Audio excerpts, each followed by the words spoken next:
ରାତି 3ଟା ପାଖାପାଖି ହବ। 3ଟା ପାଖାପାଖି ମାନେ ଗାଡ଼ିରେ କେହି ନଥିଲେ ନା?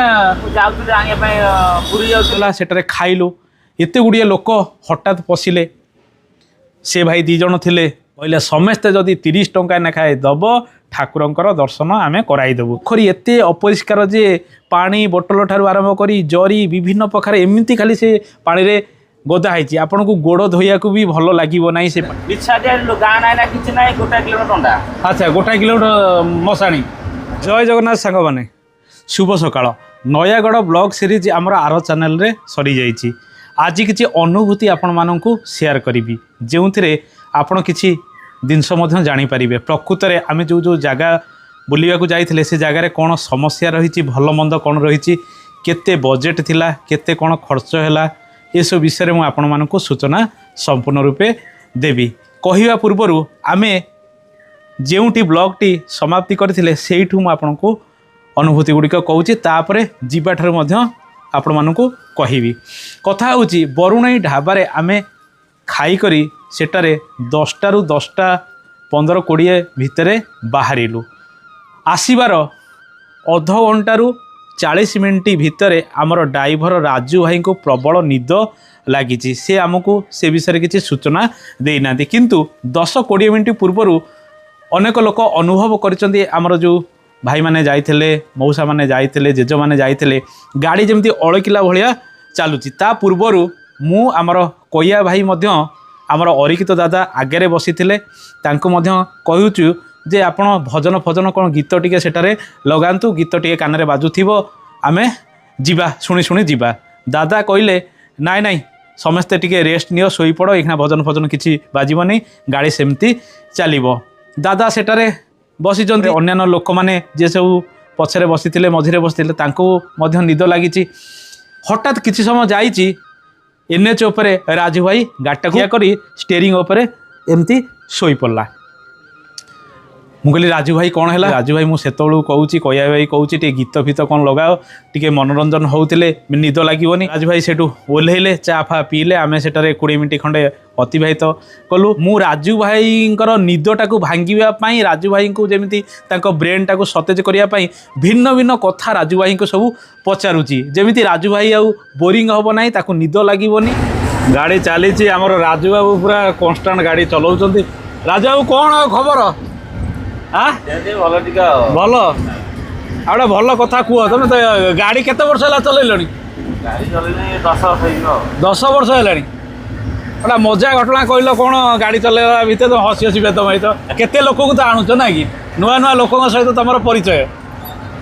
କହିଲେ ପରିବାର କହିଲେ ପ୍ରତ୍ୟେକ ଦିନ ପରିବାର, ଗୋଟେ ନୂଆ ପରିବାର। ଆଚ୍ଛା, କେତେ ପରିବାରକୁ ନେଇକିରି ଘରେ ଛାଡ଼ୁଛ, ପୁଣି ନୂଆ ପରିବାରକୁ ନେଇକିରି ଆଣୁଛ, ଏମିତି ଚାଲିଛି ରାଜୁ ବାବୁଙ୍କର ଜୀବନ। ଗାଡ଼ି ଆମର ଚାଲିଛି ବର୍ତ୍ତମାନ 44, 43, 42 ଏମିତି ସ୍ପିଡ଼ରେ, ଧୀରେ ଧୀରେ NHରେ। ତାରି ଭିତରେ ଗପସପ ହେଇକିରି ଆମେ ଚାଲିଛେ। ତା ଭିତରେ ଅନେକ ବ୍ୟକ୍ତି ଆମର ଶୋଇପଡ଼ିଲେଣି ଢୋଳେଇକିରି, ଜେଜ ଏପଟରେ ଶୋଇଲେ। ରାଜୁ ବାବୁ ଘର କେଉଁଠି ଆପଣଙ୍କର? ଆମର କେଶରପୁର। କେଶରପୁର। ଆଉ କ'ଣ ଗୋଟେ ମଜା ଘଟଣା କୁହ, ଗୋଟେ ଆମେ ହସିବୁ ଯେମିତି, ନହେଲେ ଗୋଟେ ଆଶ୍ଚର୍ଯ୍ୟ ରକମର ଘଟଣା କ'ଣ ହେଇଥିଲା କୁହ ଘଟଣା। ମଜା କ'ଣ କରିବା, ମଜା କ'ଣ କରିବା, ଆପଣମାନେ ଆଇଛନ୍ତି ନ ମଜା କରିବା ନା। ଏ ବୁଢ଼ା ଲୋକ ଅଛନ୍ତି ସବୁ, ସେ ମଜା କ'ଣ କରିବେ?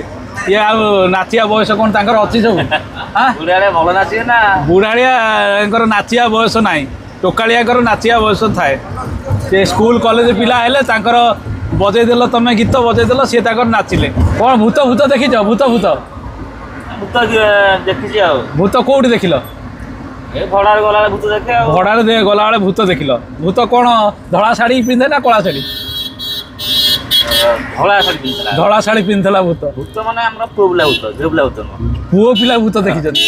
ଆର୍ତ ଭାଇ ମାନେ କୋଉ ଜାଗା ଏଇଟା? ସେ ଆମର ହରିଓମ ସାଇଡରେ, ନଈସଦାରେ ହରିଓମ ସାଇଡ। ହରିଓମ ସାଇଡ। ହରିଓଙ୍କ ସାଇଡ ମାନେ ଆମ ସେପଟ ସାଇଡ ନାଇଁ କି? ମାନେ କେତେ ରାତିରେ? ତଥାପି ରାତି 3ଟା ପାଖାପାଖି ହବ। 3ଟା ପାଖାପାଖି ମାନେ ଗାଡ଼ିରେ କେହି ନଥିଲେ ନା? ମୁଁ ଯାଉଥିଲି ଆଣିବା ପାଇଁ, ପୁରୀ ଯାଉଥିଲି, ଆଣିବା ଯାଉଥିଲି ଲୋକ। ଓ ପୁରୀ ଲୋକ ଯିବେ, ତମେ ଯାଉଥିଲ ରାତିରେ ଆଣିବାକୁ? ଆଚ୍ଛା, କ'ଣ ହେଲା ସେଠି?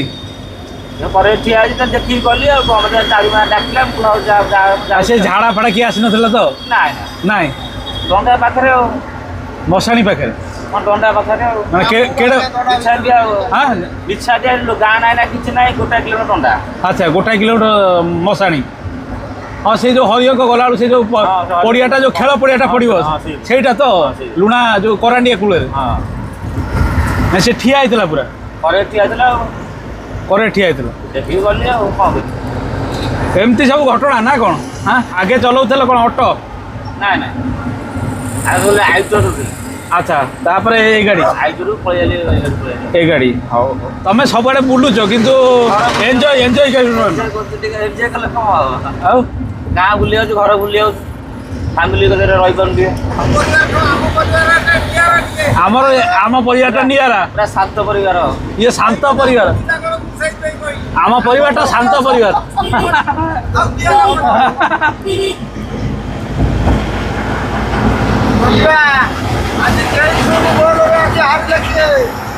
ହଉ ହଉ ଚାଲ। ପଛରେ ସବୁ ପିଲା ଶୋଇପାରିଲେଣି ବୋଧେ? ହଁ ସବୁ ଶୋଇପାରିଲେଣି ଆଉ।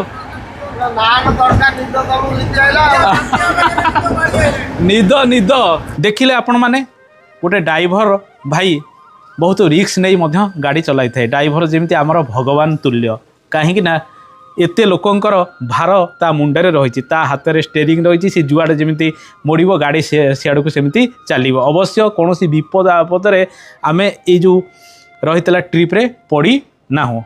ଏବେ ଆସନ୍ତୁ ଜାଣିବା କେତେ ବଜେଟ୍ ଥିଲା, କେମିତି କ'ଣ ପ୍ରୋଗ୍ରାମ ହେଲା। ପ୍ରତିବର୍ଷ ଜାନୁଆରୀ ମାସ ଆସିଲେ ପିକନିକ୍ର ଆୟୋଜନ କରେ ଏବଂ ଏ ପ୍ରସ୍ତାବଟି ଆମର ମଠ ଟିମ୍ ସଦସ୍ୟମାନଙ୍କୁ ଦିଏ କେଉଁ ଜାଗାକୁ ଯିବା, ବୁଲାବୁଲି କେମିତି ହେବ। ଆମର ମଠ ଟିମ୍ର ଯେଉଁ ସବୁ ସଦସ୍ୟ ରହିଛନ୍ତି ଅର୍ଥାତ୍ ମଠକୁ ଯେଉଁମାନେ ଆସନ୍ତି କୀର୍ତ୍ତନ କରନ୍ତି, ମଠର କାର୍ଯ୍ୟରେ ଯେଉଁମାନେ ସହଯୋଗ କରନ୍ତି ସେମାନଙ୍କୁ ନେଇ ପିକନିକ୍ କରାଯାଏ। ତା ନୁହେଁ ଯେ କାବୁଆ ଭାଇ ହଉ, ନଟ କାହ୍ନା ହୁଅନ୍ତୁ, ଟୁକୁ ଭାଇ ହୁଅନ୍ତୁ। ଏ ବର୍ଷ ଆମର ଜାନୁଆରୀ ମାସରେ ଯେତେବେଳେ ଧାନ କଟା ସରିଗଲା, ମନୁ ଭାଇ ହେରିକା ବିଦାୟ ହେଇଗଲେ, ଆମର ପ୍ଲାନିଂ ହେଲା କେଉଁ ଜାଗାକୁ ଯିବା। 2024 ମସିହାରେ ମଧ୍ୟ ପ୍ଲାନ୍ କରିଥିଲି ଆମେ ବୁଲାବୁଲି କରିବା ପାଇଁ, କିନ୍ତୁ ତାହା ସକ୍ସେସ୍ ହେଇପାରିଲା ନାହିଁ। କିଛି ପିଲାଙ୍କର କାମ ରହିଲା, ଆଉ କିଛି ପିଲା କହିଲେ ଏ ତାରିଖ ସେ ତାରିଖ, ଏମିତି ତାରିଖ ଭିତରେ ହେଇପାରିଲାନି। ମୁଁ ଅସ୍ତରଙ୍ଗ ପଳେଇଲି, କାକଟପୁର ପଳେଇଲି ବୁଲିବା ପାଇଁ। ସେ ବ୍ଲଗ୍ ଆପଣ ଦେଖିଥିବେ।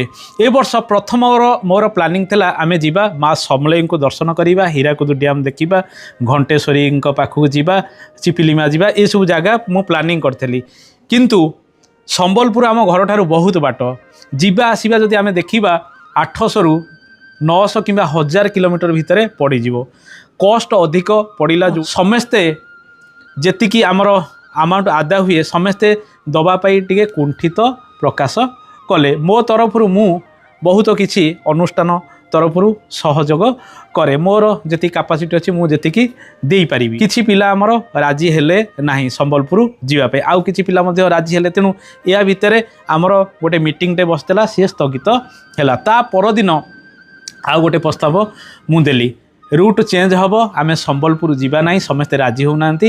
ଆମର ନୟାଗଡ଼ ରୁଟ୍ ହେବ, ବାଙ୍କି ରୁଟ୍ ଦେଇ କିମ୍ବା ଏପଟେ ଖୋର୍ଦ୍ଧା ଦେଇ ମା ବରୁଣେଇଙ୍କୁ ଦର୍ଶନ କରି ସେପଟେ ବୁଲି ବୁଲି ବାଙ୍କି ଦେଇ ଆମେ ଘରକୁ ଫେରିବା। ସମସ୍ତେ କହିଲେ ନାଇଁ ଆମେ ପ୍ରଥମେ ବାଙ୍କିରେ ମା ଚର୍ଚ୍ଚିକାଙ୍କୁ ଦର୍ଶନ କରିବା। ମୁଁ କହିଲି ଠିକ୍ ଅଛି, ଏ ରୁଟ୍ଟା ଫାଇନାଲ୍ ହେଇଗଲା। ତାପରେ ମୁଁ ଯେଉଁ ପଇସାର ବଜେଟ୍ ଯାହା ଦାୟିତ୍ୱ ଅରିକିତ ଦାଦାଙ୍କୁ ହସ୍ତାନ୍ତର କଲି। ମୁଁ କହିଲି ଦାଦା ଆପଣ ମ୍ୟାନେଜର, ସବୁକିଛି ବୁଝିବେ, ଆମେ କେବଳ ବୁଲାବୁଲି କରିବୁ, ଯାହା ଯେଉଁଠି ଖର୍ଚ୍ଚ ହେବ ଆପଣ ଲେଖିବେ। ଗାଡ଼ି ଖର୍ଚ୍ଚ ଆମେ ଯଦି ଦେଖିବା 12,000ରୁ ଆମର 15,000 ଟଙ୍କା ଭିତରେ ଗାଡ଼ି ଭଡ଼ା ଖର୍ଚ୍ଚ ପଡ଼ିଛି।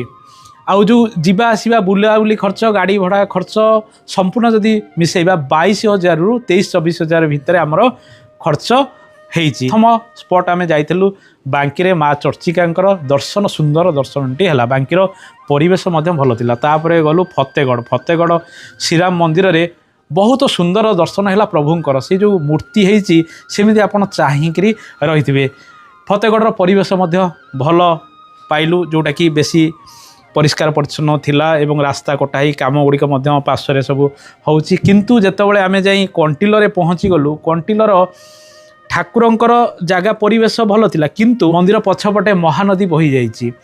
ସେଟା ଗୋଟେ ମ୍ୟୁଜିୟମଟେ ରହିଛି। ସେଇ ରାସ୍ତା ଯେତେବେଳେ ପାହାଚ ତଳକୁ ଖସିବେ ଦେଖିବେ ସେଠାକାର ପରିବେଶ ସେତେ ଭଲ ନାହିଁ। ପରିବେଶ ଅର୍ଥାତ୍ ବହୁତ ଗୁଡ଼ିଏ ଆପଣ ପ୍ଲାଷ୍ଟିକ୍ ଜିନିଷ ଏମିତି ଏଇଗୁଡ଼ା ପଡ଼ିକି ଯେମିତି ପରିବେଶଟା ପୁରା ଅପରିଷ୍କାର ରହିଛି। ସେଠାରେ ଗୋଟେ ବଡ଼ ଅଶ୍ୱସ୍ଥ ଗଛ ରହିଛି ନଦୀ ଘାଟ ପାଖରେ। ସେଇ ନଦୀ ଘାଟ ଦେଇ ପାର୍ଶ୍ୱ ଦେଇ ଆପଣ ଆସିବେ ଯଦି ଦେଖିବେ ଯେମିତି କୁଢ଼ କୁଢ଼ ଅଳିଆ ସବୁ ଗଦା ହେଇଛି, କୁଢ଼ କୁଢ଼ ବିଭିନ୍ନ ପ୍ରକାର ମାନେ ଖାଇବା ପ୍ଲାଷ୍ଟିକ୍ ଜିନିଷ ବୋଟଲ ଫଟଲ ଆପଣଙ୍କୁ ଯେମିତି ଲାଗିବ ଗୋଟେ ଅଲଗା ପ୍ରକାର ପରିବେଶ। ଆପଣଙ୍କର ଭାବନାଟା ସେଇଠି ଚେଞ୍ଜ ହେଇଯିବ। ଆମେ ସେବାଟେ ଦେଇ କାହିଁକି ଆସିଲୁ ନା ଘାଟରୁ ଆଉ ଉପରକୁ ପାହାଚ ନ ଉଠି ପୁଣି ପାହାଚ ନ ଖସି ଆମେ ଏଇ ବାଟରେ ପଳେଇ ଆସୁ। ଦେଖିଲା ବେଳୁ ମନ୍ଦିର ପାର୍ଶ୍ୱରେ ଏମିତି ପରିବେଶ ଗୁଡ଼ିକ ରହିଛି। ଯଦି ଏ ଭିଡ଼ିଓ କିଏ ଦେଖୁଛନ୍ତି ତାହେଲେ ତାକୁ ନିଶ୍ଚିତ ପ୍ରକାର ପରିଷ୍କାର ପରିଚ୍ଛନ୍ନ କରିଦିଅନ୍ତୁ। ସ୍ୱସ୍ଥ ଗଛ ଦେଇ ଯେତେବେଳେ ସେ ଯେଉଁ ପାହାଚ ଗୁଡ଼ିକ ହେଇଛି ଏପଟରେ ଆସିବେ, ଇଏ ଗଲା କଣ୍ଟିଲର ପରିବେଶ। ତାପରେ ଆମେ ଖଣ୍ଡପଡ଼ା ଆସିଲୁ। ଖଣ୍ଡପଡ଼ାରେ ଆମେ ଡ୍ୟାମ୍ ବୁଲିଲୁ। ଆଉ ସମୟ ନଥିଲା ଶ୍ରୀ ଜଗନ୍ନାଥଙ୍କ ମନ୍ଦିର ବୁଲିବା ପାଇଁ କିମ୍ବା ପଠାଣି ସାମନ୍ତଙ୍କର ଗୋଟେ ମ୍ୟୁଜିୟମଟେ ହେଇଛି ସେଠାରେ କିଛି ସମୟ ଅତିବାହିତ କରିବା ପାଇଁ। କେତେବେଳୁ ସମୟ ହେଇଗଲାଣି 11ଟା ଉପରେ, 11ଟାରୁ 12ଟା ଉପରେ ସମୟ ହେଇଗଲାଣି। ଆମେ ଡାଇରେକ୍ଟ ବଜାର ଚାଲିଲୁ। ବଜାର ଗଲା ପରେ ଭୋକ ହେଲା, ସେଠାରେ ଖାଇଲୁ। ଏତେ ଗୁଡ଼ିଏ ଲୋକ ହଠାତ୍ ପଶିଲେ। ସେ ଭାଇ 2 ଜଣ ଥିଲେ, ଆମେ ଡ୍ରାଇଭରକୁ ମିଶାଇ 21 ଜଣ, 23 ଜଣଙ୍କ ପାଇଁ ଖାଦ୍ୟ ସେ ଏକାଥରେ ଯୋଗାଡ଼ କରିବ କ'ଣ? ତା ଭିତରେ ସିଏ ବାଉଳାରେ ଛତୁରେ ଆଡ଼ୁ ସାଡ଼ୁ ପକେଇକିରି ଘାଣ୍ଟି ପକେଇଛି। ଛତୁଟା ସେମିତି ଟେଷ୍ଟି ନଥିଲା। ଆଉ ଯେଉଁ ଖାଦ୍ୟ ଗୁଡ଼ିକ ନର୍ମାଲ୍ ଖାଦ୍ୟ ତାଙ୍କର ଆଗରୁ ପ୍ରସ୍ତୁତ ହେଇଥିଲା ସେ ଖାଦ୍ୟ ଭଲ ଲାଗୁଥିଲା।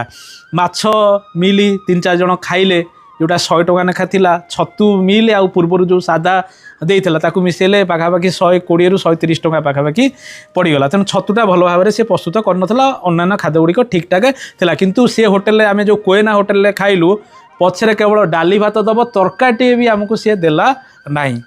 ଖାଇବା ଅବଶ୍ୟ ଭଲ ଥିଲା, କେବଳ ଛତୁକୁ ଛାଡ଼ିଦେଲେ। ତାପରେ ଆମେ ଓଡ଼ଗାଁ ଆଡ଼କୁ ଗସ୍ତ କଲୁ ଖାଇକରି।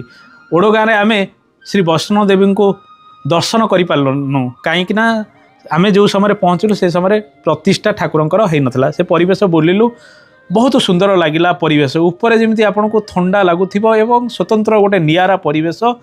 ମା ରହିଛନ୍ତି ଗୁମ୍ଫା ଭିତରେ। ଆମେ ପୁଣି ଥରେ କେତେବେଳେ ଗଲେ ସେଠାରେ ଦର୍ଶନ ମଧ୍ୟ କରିବା। ସେ ସମୟରେ ଯେହେତୁ ପ୍ରତିଷ୍ଠା ହେଇନଥିଲା ଆମେ ସେ ପରିବେଶଟା ବୁଲିକରି ଆସିଲୁ, ଭଲ ଲାଗିଲା ପରିବେଶ। ତାପରେ ଚାଲିଲୁ ଆମେ ଶ୍ରୀ ଓଡ଼ଗାଁର ରଘୁନାଥ ଜୀଙ୍କୁ ଦର୍ଶନ କରିବା ପାଇଁ। ସମୟ ସେତେବେଳେ ସାଙ୍ଗମାନେ ହେଲାଣି ଦିନ 4ଟା ସମୟରେ ପହଡ଼ ପଡ଼ିଛି। କୌଣସି ଭକ୍ତଙ୍କୁ ପ୍ରଭୁ ଦର୍ଶନ ଦେଉନାହାନ୍ତି। କିନ୍ତୁ ଆମ ପିଲାମାନେ ମନ୍ଦିର ଉପରକୁ ଚଢ଼ିଗଲେ। ସେଠାରେ କ'ଣ ହେଲା ନା, ସେଟା ଯେଉଁ ନନାମାନେ ଥିଲେ କହିଲେ ସମସ୍ତେ ଯଦି 30 ଟଙ୍କା ଲେଖାଏଁ ଦେବ ଠାକୁରଙ୍କର ଦର୍ଶନ ଆମେ କରାଇଦେବୁ। କଥା ଦେଖନ୍ତୁ, ଠାକୁରଙ୍କର ପହଡ଼ ପଡ଼ିଛି ମାନେ କେହି ଦର୍ଶନ କରିପାରିବେ ନାହିଁ। ତା ଅର୍ଥ ଆପଣ 30 ଟଙ୍କା ନେଲେ ଠାକୁରଙ୍କର ଦର୍ଶନ କରାଇବେ, ତା ଅର୍ଥ ପହଡ଼ର କିଛି ମୂଲ୍ୟ ନାହିଁ। 6ଟା ବେଳେ ଠାକୁରଙ୍କର ପହଡ଼ ଖୋଲିବ ବୋଲି ସେମାନେ କହିଲେ। କେହି ରାଜି ହେଲେ ନାହିଁ। କହିଲେ ଆମେ ମନ୍ଦିର ବୁଲିଲୁ, ପ୍ରଭୁ ତ ଏଇଠି ଅଛନ୍ତି। ଆମେ ସୁନାର କଳସ ଦେଖିନଥିଲୁ, ତାକୁ ମଧ୍ୟ ଦେଖିଲୁ। ଆଉ ଆମେ ଏଠାରେ ରହିବା ନାହିଁ। ଏମିତି ଅନେକ ମା ମାନେ ଝିଅମାନେ ଯାଇଥିଲେ, ତାଙ୍କର ମଧ୍ୟ ସେଇ ଅବସ୍ଥା। କେହି ଦର୍ଶନ କଲେନି। ଯିଏ ବସିକିରି ରହିଥିବେ ସେମାନେ 6ଟା ପରେ ଦର୍ଶନ କରିଥିବେ। ଆମେ ସେଠାରୁ ଆସିଲୁ ଶ୍ରୀ ଲଡ଼ୁ ବାବାଙ୍କୁ ଦର୍ଶନ କରିବା ପାଇଁ। ଲଡ଼ୁ ବାବାଙ୍କର ସୁନ୍ଦର ଦର୍ଶନ ହେଲା, ଅତ୍ୟନ୍ତ ସୁନ୍ଦର ଲାଗିଲା ଲଡ଼ୁ ବାବାଙ୍କ ପାଖରେ। ସନ୍ଧ୍ୟାକାଳୀନ ପରିବେଶ, ଆମେ ଆଳତି ଦେଖିଲୁ, କୀର୍ତ୍ତନ ସେଠାରେ ହେଲା, ରହିଲୁ। ପରିବେଶଟି ମଧ୍ୟ ଭଲ ଥିଲା। କିନ୍ତୁ ଲଡ଼ୁ ବାବାଙ୍କ ପରିବେଶ ଭିତରେ ଗୋଟେ ଖରାପ ଜିନିଷ ଅଛି, ଯେଉଁଟା ମୁଁ ଆପଣମାନଙ୍କୁ କହୁଛି। ସେଇଟାକୁ ନିହାତି ଆମର ପରିଷ୍କାର ପରିଚ୍ଛନ୍ନ ହେବା ଆବଶ୍ୟକ। ମନ୍ଦିର ପ୍ରବେଶ କରୁ କରୁ ଠିକ୍ ମନ୍ଦିରର ବାମ ପାର୍ଶ୍ୱରେ ରହିଛି ଗୋଟେ ବଡ଼ ପୋଖରୀଟିଏ। ଏବଂ ପୋଖରୀ ଏତେ ଅପରିଷ୍କାର ଯେ ପାଣି ବୋଟଲ ଠାରୁ ଆରମ୍ଭ କରି ଜରି ବିଭିନ୍ନ ପ୍ରକାର ଏମିତି ଖାଲି ସେ ପାଣିରେ ଗଦା ହେଇଛି। ଆପଣଙ୍କୁ ଗୋଡ଼ ଧୋଇବାକୁ ବି ଭଲ ଲାଗିବ ନାହିଁ ସେ ପାଣି। ତେଣୁ ଦୟାକରି ଯେଉଁମାନେ ଦେଖୁଛନ୍ତି ଏ ଭିଡ଼ିଓଟି, ଶରଣ କୂଳର ଲଡ଼ୁ ବାବାଙ୍କର ସେ ପୋଖରୀକୁ ପରିଷ୍କାର କରନ୍ତୁ। ନଚେତ ଲଡ଼ୁ ବାବାଙ୍କ ମନ୍ଦିର ପରିସର ବହୁତ ବଢ଼ିଆ ଲାଗିଲା ଆମକୁ। ସୁନ୍ଦର ଭାବରେ ଦର୍ଶନ ହେଲା ଏବଂ ବହୁ ସମୟ କୌଣସି ମନ୍ଦିରରେ ଆମେ ଅତିବାହିତ ସେଦିନ କରିଥିଲୁ। ଘଣ୍ଟାଏରୁ ଉର୍ଦ୍ଧ୍ୱ ସମୟ, ଯାହାକି ନୟାଗଡ଼ରେ ଲଡ଼ୁ ବାବାଙ୍କ ପାଖରେ ଆମେ ସମୟ ଅତିବାହିତ କରିଥିଲୁ।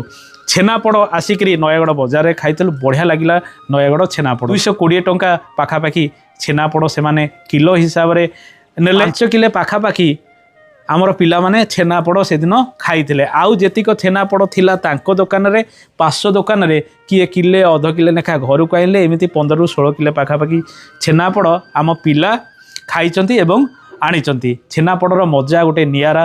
ଯାହା ଆମେ ପଚାରିଲୁ ସେଠାରେ ଛେନା ଟିକେ କମ୍ ମୂଲ୍ୟରେ ମିଳୁଛି ଏବଂ ତାଙ୍କ ଛେନାପୋଡ଼ରେ ଟିକେ କମ୍ ମିଠା ମଧ୍ୟ ପଡ଼ୁଛି ଯେଉଁଟାକି ଭଲ ଲାଗିଲା। ଡାଇବେଟିସ୍ ଲୋକମାନେ ମଧ୍ୟ ଖାଇଲେ ଆମର ଏପଟ ଛେନାପୋଡ଼ରେ ଅଧିକ ଟିକେ ମିଠା, ତେଣୁ ଭଲ ଲାଗିଲା ସେ ଜାଗାର ଛେନାପୋଡ଼। ତାପରେ ଆମେ ଡାଇରେକ୍ଟ ଆସିଲୁ ଖୋର୍ଦ୍ଧାରେ, ଖାଇଲୁ, ଘରକୁ ଆସିଲୁ।